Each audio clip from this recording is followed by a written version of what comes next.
Have you ever been completely blindsided by the actions of someone you thought you knew? It's a disorienting and deeply human experience. The loyal friend who, for a moment of fleeting social gain, casually reveals a secret you entrusted to them. The supportive colleague who praises your work in private, only to subtly take credit for it in a public meeting. The business partner with whom you shared years of struggle, who suddenly makes a decision that benefits only them, shattering years of perceived camaraderie. In the aftermath of these small and large betrayals, we are left with a feeling that goes beyond simple anger or sadness.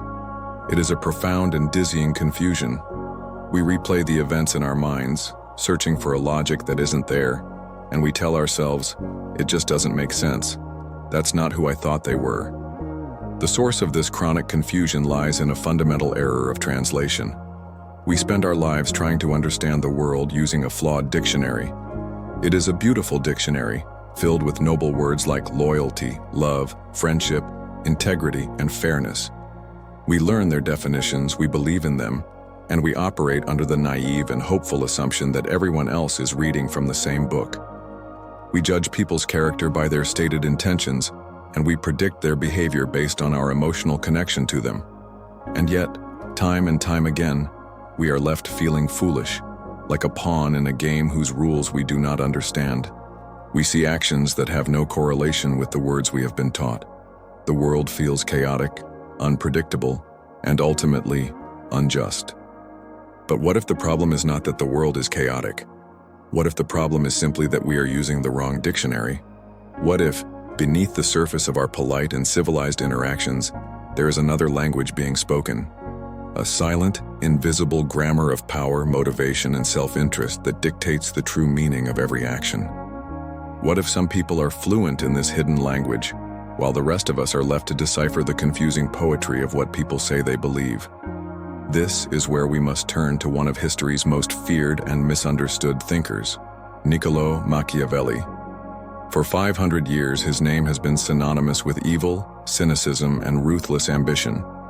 But to dismiss him as a teacher of evil is to miss his true genius. Machiavelli was not a moralist. He was a political scientist, a ruthless pragmatist. He was the first to have the courage and intellectual honesty to write down the rules of this hidden grammar. He didn't invent the game of power. He was simply the first to publish its rulebook for all to see. Out of all his brutal observations and cold-eyed analyses of human nature, Machiavelli distilled a central principle. It is a secret only because we are so conditioned to deny its truth. It is a rule so fundamental, so universal that once you see it, you cannot unsee it. It acts as a universal decoder for human behavior, transforming the confusing chaos of our social world into a stark, predictable, and often unsettling landscape. It is the key to moving from a state of perpetual surprise to one of clear-eyed strategy. It is the Machiavellian rule that silently governs 99% of human interaction, and the first step to power is simply to become aware of it. To decipher Machiavelli's secret rule, we must first dispel the myth of Machiavelli the monster. He was not a demon whispering temptations into the ears of kings. He was a product of his time, and his world was one of magnificent, brutal chaos. To understand his book, The Prince, you must first understand the chessboard on which it was played. Renaissance Italy. This was not a unified country, but a volatile patchwork of warring city-states, Florence, Venice, Milan, all vying for power. It was a world of shifting alliances, where today's friend was tomorrow's enemy, a world of mercenary armies who fought for the highest bidder, and a papacy that wielded both the cross and the sword with political cunning. In this environment, a leader who governed with traditional Christian virtues, one who was merciful, trusting, and always honest, was not seen as noble. He was seen as a fool, and his reign was destined to be short and bloody. Survival depended not on moral purity, but on a cold and pragmatic understanding of power. The Prince was not written as a philosophical treatise on evil. It was, in essence, a desperate job application. Machiavelli was a brilliant diplomat who had served the Florentine Republic for years. When the powerful Medici family returned to power, he was arrested, tortured, and exiled. From his exile, he wrote this short, powerful book and dedicated it to the new ruler, hoping to prove his value as an advisor. It was a stark and practical manual on how to acquire power and, more importantly, how to keep it in a world where betrayal was the currency of politics. It was a book born of failure, written in the hopes of regaining relevance. Before a ruler can govern men, Machiavelli argued, he must first understand their fundamental nature. And his diagnosis was as bleak as it was clear-eyed. He famously wrote that of men, it can be said in general that they are ungrateful, fickle, dissemblers, hypocritical, avoiders of danger, and greedy for gain. He saw that lofty ideals like loyalty, gratitude, and honor were, at best, situational conveniences for most people. The two true pillars that governed human behavior were much more primal, the fear of loss and the desire for gain. From this observation came his most famous question: is it better for a ruler to be loved or to be feared? His answer is a masterclass in pragmatic psychology. It is best to be both, he said, but as love and fear can hardly exist together, it is far safer to be feared than loved. Why? Because love, he explained, is held by a chain of obligation which, because men are wicked, is broken at every opportunity for their own advantage. But fear is held by a dread of punishment which never fails. And from this cold-eyed view of humanity, we can finally distill the one, silent, universal rule that was promised. It is the logical conclusion of everything Machiavelli observed. If men are fundamentally self-interested, then their words, their professed morals, and their declarations of feeling are merely secondary data. At best, they are irrelevant noise. At worst, they are a deliberate smokescreen to hide their true intentions. The Machiavellian rule that governs 99% of human interaction is this: people will always act in accordance with what they perceive to be their own self-interest. Therefore, to understand, predict, or influence the actions of another person, you must stop listening to what they say. You must ignore the beautiful costume of their stated morality and the seductive poetry of their professed feelings. Instead, you must learn to do one thing with ruthless precision: accurately identify their interests. What do they stand to gain? What do they stand to lose? This is the master key. The politician's appeal to the common good is a strategy for votes. A rival's sudden friendship is a calculation for advantage. This rule does not deny that genuine altruism can exist, but it argues that from a strategic perspective, it is always safer and more effective to assume that self-interest is the primary driver. This is the simple, brutal, and powerful secret that unlocks the logic behind the most baffling human behaviors. Reading Machiavelli can feel like reading a clinical and distant diagnosis of humanity's worst impulses. It's easy to nod along to the theory, to appreciate its cold logic from a safe remove. But the true, visceral understanding of his work doesn't come from a book. It comes from experience. It comes from the moment his abstract principles become your lived reality. And I must confess, my own education in the Machiavellian nature of the world was a long and painful one, precisely because I began with the opposite assumption. Like most people, I was raised on a diet of idealism. I was taught to believe in the inherent goodness of others, in the power of trust, in the sacred bond of loyalty. I saw the world not as a competitive arena, but as a space for collaboration. My natural inclination was to assume the best in people, to give them the benefit of the doubt, and to believe that a shared passion or a genuine friendship was a bond strong enough to override any selfish impulse. This worldview was not a weakness. It was a beautiful and hopeful way to live. It made the world feel warm, safe, and coherent, and it made me incredibly dangerously naive. I remember, with a clarity that still stings, a creative project I poured my soul into years ago. I was working with a partner who was also a very close friend. We spent months in the trenches together, fueled by late nights, cheap coffee, and a shared electrifying vision. We believed we were in it together, two minds united against the world, driven by a pure love for the work itself. I trusted him completely. I shared every idea, every vulnerability, every contact. Our friendship, I thought, was the unshakable foundation upon which our success would be built. The betrayal, when it came, was not a dramatic, theatrical stabbing in the back. It was a quiet, efficient, and soul-crushingly pragmatic act. He saw an opportunity. A person of influence showed interest in our work, and my partner, in a series of quiet meetings and emails I was not privy to, subtly repackaged our shared project as his own singular vision.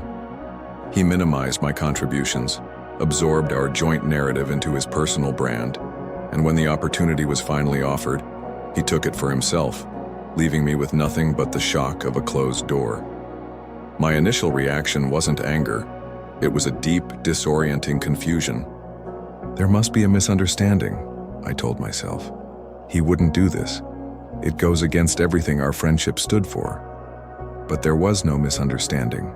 When I finally confronted him, he did not offer an apology, but a justification, spoken in the calm, rational language of opportunity and necessity. And in that moment, the true, profound pain hit me. It wasn't the loss of the project. It wasn't even the loss of the friend. It was the violent destruction of my entire worldview. My beautiful dictionary of trust and loyalty had been set on fire. I saw in his calm and rational eyes the brutal truth of Machiavelli's rule. He hadn't acted out of some sudden evil. He had acted out of a simple, cold calculation of self-interest. He weighed the value of our friendship against the value of a significant career advancement, and the choice was, for him, logical and clear. He was not a monster. He was simply human, in the most Machiavellian sense of the word. That experience was my true education in the grammar of power. It was a bitter pill to swallow. The temptation, in the aftermath, was to become a cynic, to see every interaction as a transaction, every person as a potential threat. And the real struggle, the one that continues to this day, is to hold two conflicting ideas in my mind at once. To accept the cold reality that self-interest is the primary engine of the world, while simultaneously refusing to let that truth poison my own capacity for trust and connection. It is the daily effort of navigating the world with the clear, cautious eyes of a realist, without sacrificing the hopeful heart of the idealist I once was. To be given the key to this hidden grammar of power is to be placed at a dangerous crossroads. Once your eyes have been opened to the relentless engine of self-interest, the world can seem like a much colder and more menacing place. The temptation is twofold. The first path is to retreat into a shell of cynicism, to decide that since the game is rigged, the only sane move is not to play at all. The second, more seductive path is to embrace the darkness, to decide that if the world is a brutal competition, then you must become its most ruthless competitor. But there is a third way, a path that allows you to navigate this world with your eyes open, without sacrificing your own soul. It is the practice of what could be called defensive Machiavellianism. The goal is not to learn how to exploit others, but to create a system that prevents you from being exploited. The first and most fundamental practice is this: you must learn to become a dispassionate analyst of interests. When a person's actions confuse or hurt you, you must train yourself to suppress your first, emotional question, "How could they do this to me?" and replace it with the cold diagnostic question of the ancient Romans, "Cui bono?" Who benefits? This question shifts your perspective from that of a victim to that of a detective.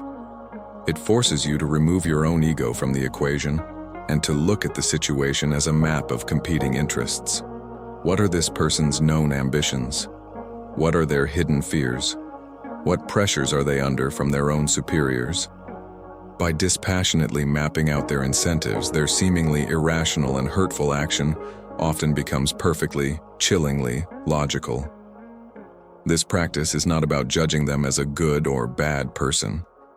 It is about understanding the mechanics of their decision-making, and in that understanding you find a power that is far more useful than anger. You find clarity. The second practice is to use this clarity to build your alliances on a foundation of aligned interests, not on the shifting sands of loyalty. If self-interest is the most reliable and predictable human motivation, then use it. When you enter into any significant collaboration, whether in business, in a creative project, or even in a deep friendship, Do not rely solely on the warmth of your initial connection or on vague, verbal promises. You must do the difficult but essential work of asking the hard questions. How does this arrangement benefit them? How does it benefit me? At what future point could our interests possibly diverge? The strongest and most durable alliance is not one based on a handshake and a hopeful promise. It is one where the very structure of the situation makes it more profitable, more secure, and easier for all parties to cooperate than it is to betray one another. This is not cynicism. It is simply good, defensive, psychological engineering. It respects the powerful, self-interested nature of all people and builds a system that protects everyone from their own worst impulses. The final practice is to master the art of prudent appearance. Machiavelli was obsessed with a ruler's reputation.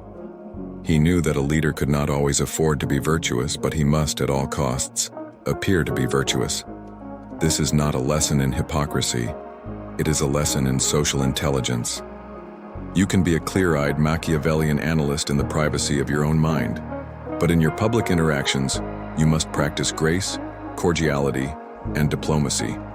There is no advantage to be gained by announcing your bleak discoveries from the rooftops, or by calling out every person on their self-interested motives. To do so would be foolishly arrogant, and it would only create unnecessary enemies. The true art of defensive Machiavellianism is to understand the brutal reality of the game, while playing it with an elegance and an apparent goodwill that puts others at ease.